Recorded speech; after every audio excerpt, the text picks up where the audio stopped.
So God bless you and thank you for joining me today. So I just love you folks for sending me videos and things, and most often I will make a video about something that was sent to me.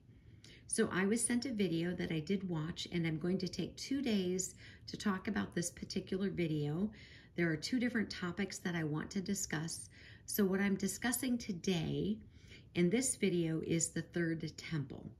And so I do want to say in this particular video, they state that there is another location that is the true location of the temple, and that's where the new temple will be built without destroying the current dome of the rock. So I don't know if that is true or not.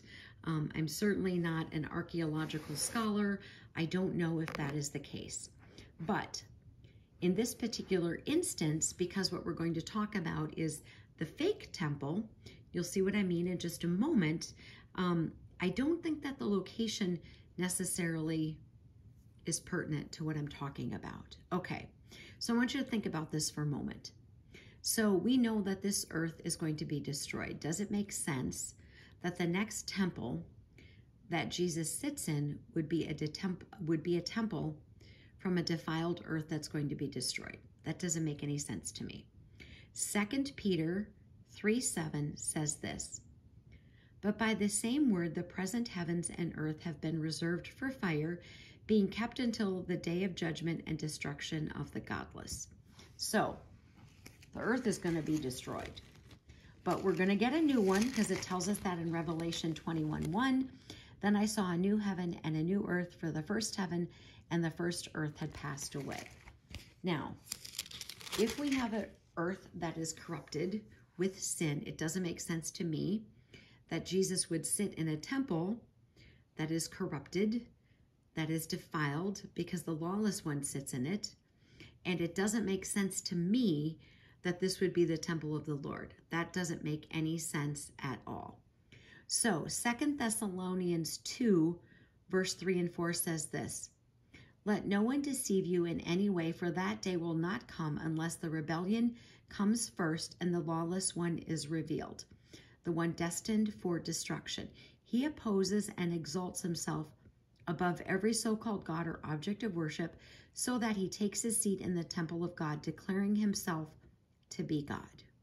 So I responded and gave a little bit of information to the person that sent this video and said, that this next temple was fake. Now, it has been about 1.5 years since we talked about it, and that's why I'm talking to you about this again.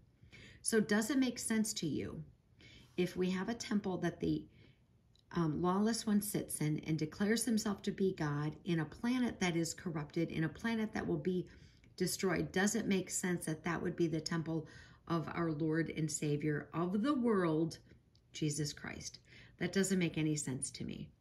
And so when Zechariah talks about a temple for the Lord, to me, that makes more sense, that is actually, the temple of the Lord. So we're not going to have time to read all of what I want to share from Zechariah, so you're going to have to look it up yourself. But the verses that you're looking for are in Zechariah 6, verses 9 through 15, which is the end of Zechariah 6. So what it says here in this particular portion of Zechariah is that there's going to be a temple, another temple. So it says this in 13, "It is he that shall build the temple of the Lord. He shall bear royal honor and shall sit upon his throne and rule." So we've got this other temple that's going to be built. And it says in verse 15, "Those who are far off shall come to help build the temple of the Lord, and you shall know that the Lord of hosts has sent me to you." So there's a temple that is going to be built, but it cannot be this next temple. That cannot be the temple for our Lord and Savior, because that temple is defiled. So to me, the next temple that is built is not even the right temple. Now, I know that they're going to resume animal sacrifices and all that, but it's smoke and mirrors, and it isn't going to be the actual temple for the Lord. This is my opinion. This is what I think Scripture supports. Armor up, we ride at dawn. May God bless you as always. Have a great day.